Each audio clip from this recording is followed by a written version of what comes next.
Hello friends, welcome back to my channel. तो मैं हाजिर हूँ फिर एक अच्छी सी वीडियो लेके आप सबके लिए।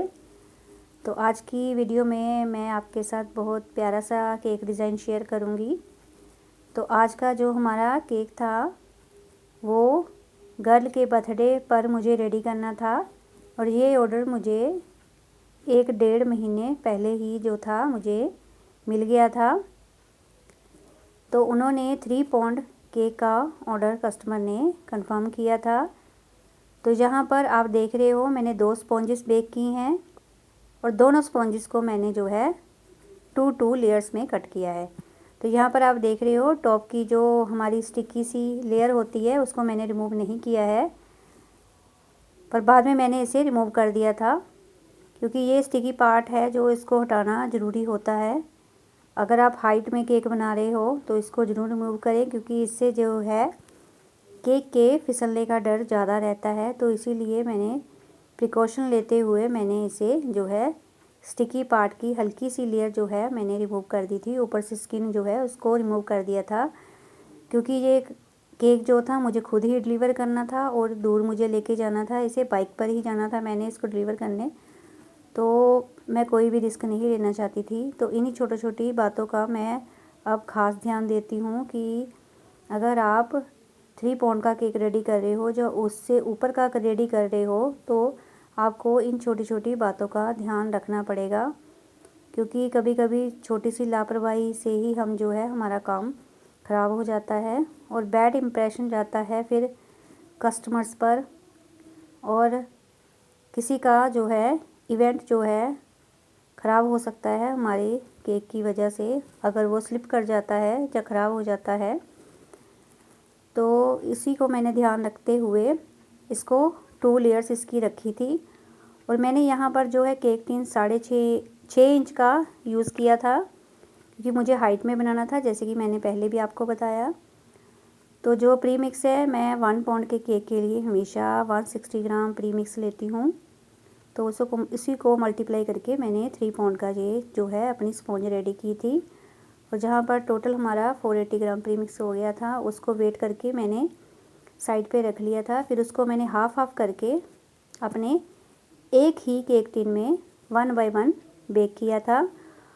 और अगर आप भी 1 kg का केक बेक करते हो गैस पर तो हमेशा आप कोशिश करें कि बटर पेपर का यूज़ ज़रूर करें क्योंकि उससे क्या है जो हमारे केक की साइड वॉल्स होती हैं वो हार्ड नहीं होती है।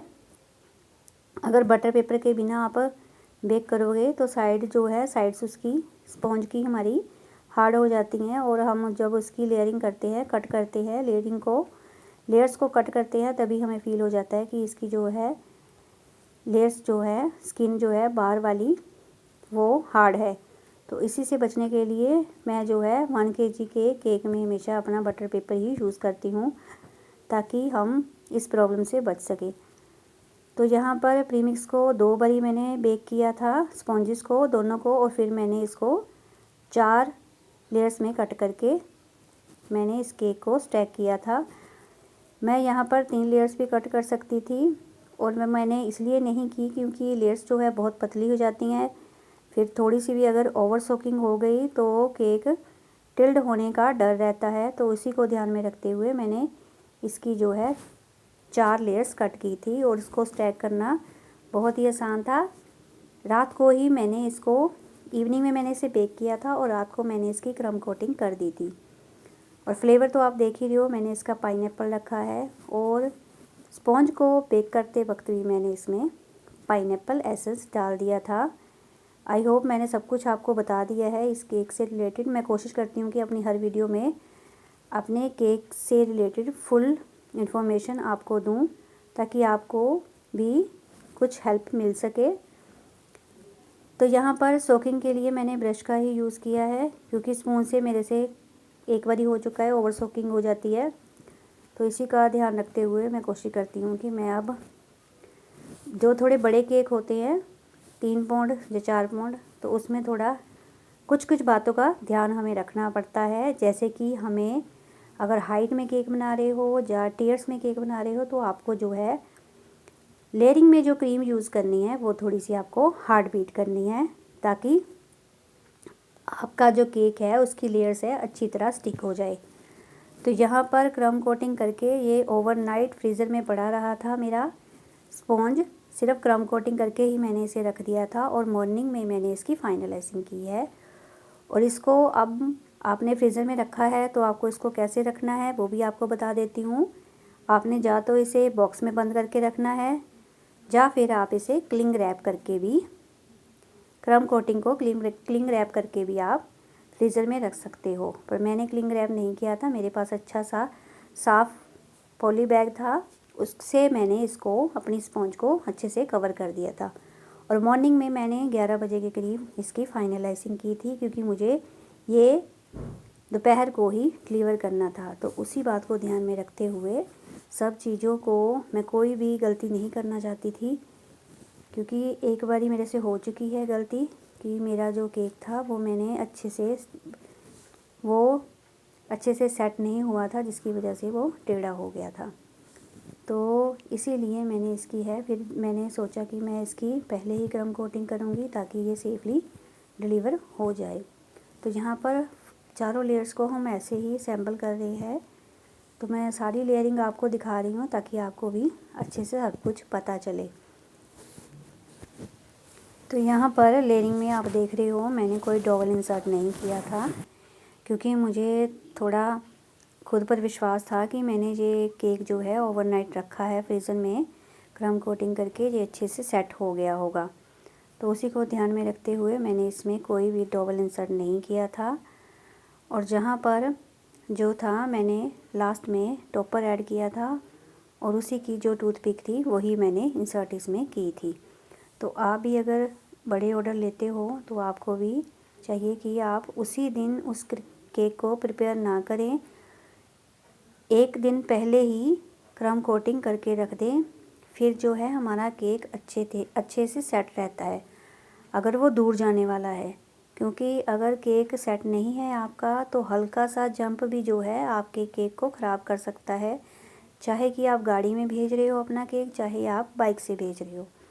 ठीक है, तो इसी बातों का आपको ध्यान रखना है अगर आप भी बड़े ऑर्डर लेते हो 3 पाउंड या 4 पाउंड, क्योंकि घर के पास ही अगर जा रहा है तो फिर तो ये टेंशन नहीं रहती है।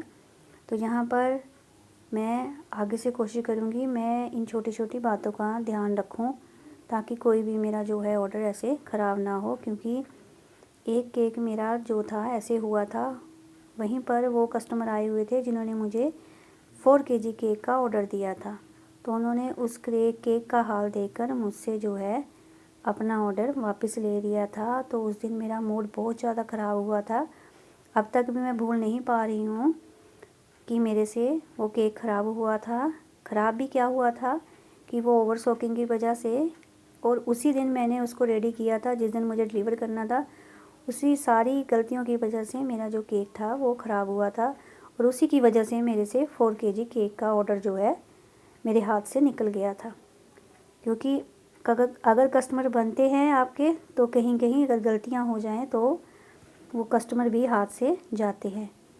तो यहाँ पर मैंने केक का जो कलर था वो खुद ही डिसाइड किया था, कस्टमर की कोई डिमांड नहीं थी कि हमें किस कलर में चाहिए। जस्ट उन्होंने यही बोला था कि उनको केक पर सिर्फ बटरफ्लाइज वगैरह वाला कुछ डिज़ाइन चाहिए। तो फिर मेरे माइंड में जो आ रहा था, जैसे जैसे आ रहा था वैसे मैं कर रही थी।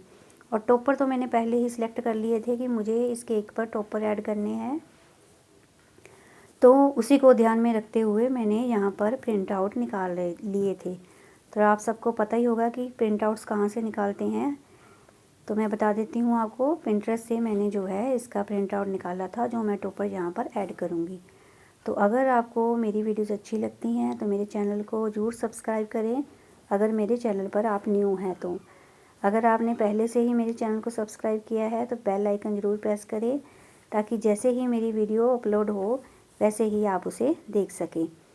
तो यहाँ पर टॉप पर भी मैंने जो है कलर वाली क्रीम ऐड की थी, और दोनों कलर में आप डिफरेंट देख रहे हो।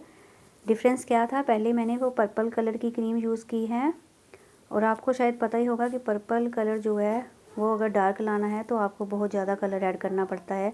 और जहाँ पर 3-4 ड्रॉप्स ऐड करने के बाद भी मैंने ये कलर अचीव किया था जो आप देख रहे हो। अब भी वो कलर लाइट ही दिख रहा है। तो यहाँ पर जो टॉप वाली हमारी कलर वाली क्रीम थी वो मैंने थोड़ा सा पर्पल कलर और थोड़ा सा पिंक कलर ऐड करके वो कलर मैंने लाया था। तो यहाँ पर हम टॉप को भी ऐसे अच्छी तरह स्मूथ कर लेंगे और साइड वॉल्स को भी अच्छी तरह स्मूथ कर लेंगे, क्योंकि ये हमारे टॉल केक जो होते हैं इनमें हमें ज़्यादा फिनिशिंग की ज़रूरत पड़ती है। तो उसी को ध्यान में रखते हुए मैं दोनों कलर्स को अलग अलग रखना चाहती थी, इसीलिए मैंने जो है नीचे वाला जो हमारी क्रीम मैंने अप्लाई की है पर्पल कलर की, उसको मैंने पहले ही स्मूथ कर लिया था। फिर उसके बाद मैंने जहाँ पर भी कम क्रीम थी उसके बाद मैंने उसको दोबारा से अप्लाई किया है। तो यहाँ पर आप स्क्रैपर देख रहे हो, मैं बड़े ही हल्के हाथों से चला रही हूँ ताकि हमारी जो क्रीम है वो एक दूसरे में मिक्स ना हो जाए। परंतु बाद में मैंने जो डिज़ाइन डाला था उससे थोड़ा जो अच्छा सा शेडिंग हमारी आ जाती है। तो यहाँ पर ये कलर कॉम्बिनेशन मैंने मोस्टली देखा है कि जो पर्पल कलर होता है उसमें डिज़ाइन ज़्यादा उठ के नहीं आते हैं, पर फिर भी कभी कभी कस्टमर की डिमांड के अकॉर्डिंग भी कभी कभी हमें ये कलर यूज़ करने पड़ते हैं। तो यहाँ पर मैंने सिलिकॉन ब्रश का यूज़ करके एक अच्छा सा वेव पैटर्न देने की कोशिश की थी। तो ये अच्छे से मेरे से बन भी गया था। तो यहाँ पर टॉप पर भी मैंने ऐसे ही इसको सॉइल पैटर्न ब्रश से दिया था। तो ये भी बहुत इजी टेक्निक है। अगर आपको फिनिशिंग देने में प्रॉब्लम हो रही है, जल्दी जल्दी में आपको कोई डिज़ाइन प्रिपेयर करना है, तो सिलिकॉन ब्रश उठाइए और जल्दी से टॉप पर और साइड वॉल्स पर घुमा दीजिए और आपका डिज़ाइन रेडी है, अगर आपको जल्दी है। तो यहाँ पर मैंने कस्टमर का नेम भी ऐड कर दिया था। वो मैंने थोड़ा सा पर्पल कलर जो हमारी क्रीम थी उसमें मैंने 1-2 ड्रॉप्स और ऐड किए। उसके बाद मैंने थोड़ा डार्क कलर में यहाँ पर कस्टमर का नेम लिख दिया था। और यहाँ पर हम फॉन्टेंट से भी लिख सकते हैं, बट आपको जितनी कॉस्ट कस्टमर दे रहे हैं केक की उसी के अंदर काम करना है, तो फिर मैंने यहाँ पर क्रीम से ही कस्टमर का नेम ऐड कर दिया था। तो यहाँ पर आप टॉपर देख रहे हो वो भी मैंने ऐड कर दिए थे। और यहाँ पर बड़ी वाली जो टूथपिक्स आती हैं उसको मैंने साथ पहले सेलो टेप के साथ स्टिक किया था इन टॉपर्स के पीछे। और यहाँ पर मैं ग्लू गन का यूज़ नहीं करती हूँ, सिर्फ सेलो टेप से ही अपने जो हैं टॉपर्स स्टिक कर देती हूँ। तो यहाँ फ्लावर्स भी मैंने प्रिंट आउट निकाले थे। तो ये A4 साइज़ का प्रिंट निकालते हैं, उसी पेपर पे निकलता है। उनमें से काफ़ी सारे टॉपर्स मेरे बच भी गए थे, यहाँ पर ऐड भी किए हैं। उसके बाद मेरे पास काफ़ी बच भी गए थे, वो नेक्स्ट किसी केक में हमारे यूज़ हो जाएंगे। ये टॉपर्स वाले जो होते हैं केक रेडी करने में भी ईजी होते हैं और देखने में भी बहुत ही सुंदर लगते हैं। और यहाँ पर हमारी कॉस्ट भी है जो उसके बजट के अंडर ही हमारा केक जो है रेडी हो जाता है और देखने में भी सुंदर लगता है। अगर बटरफ्लाइज भी आप प्रिंट आउट निकालते हो वो भी बहुत हमारी बजट फ्रेंडली होती हैं, क्योंकि आप अगर बाहर से लेते हो पैकेट वो 40 या 50 रुपीज़ का आप सबको पता है आता ही है वो। तो यहाँ पर आप कम बजट में इसको रेडी कर सकते हैं। अगर आज की वीडियो आपको अच्छी लगी है तो लाइक ज़रूर करें। फिर मिलती हूँ एक अच्छी सी प्यारी सी वीडियो के साथ। Thanks for watching.